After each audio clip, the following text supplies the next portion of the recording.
तो जय जगन्नाथ सांग मैंने मु स्वागत कर गोटे नुआ ब्लॉग। तो आज जेहेतु संक्रांति था तो आम मैंने मिस बाहरी पड़ू आम गाँ काली मंदिर टे बुलिक आसवाई।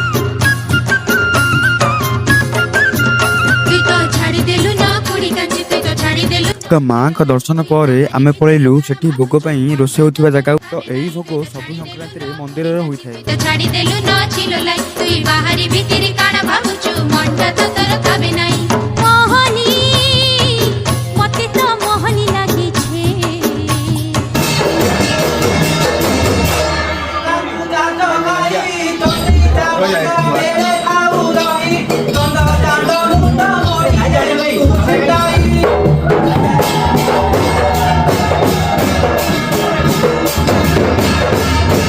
तो भोग हो सारा प्रसाद सेवन स्टार्ट होता। तो आम कि समय अपेक्षा कर खाइबा बसी पड़ू। तो रही सांग मैंने यही वीडियो को यही रखा। तो यही वीडियो आप भल लगा तो लाइक कमेंट शेयर कर सब्सक्राइब कर दिखाँ।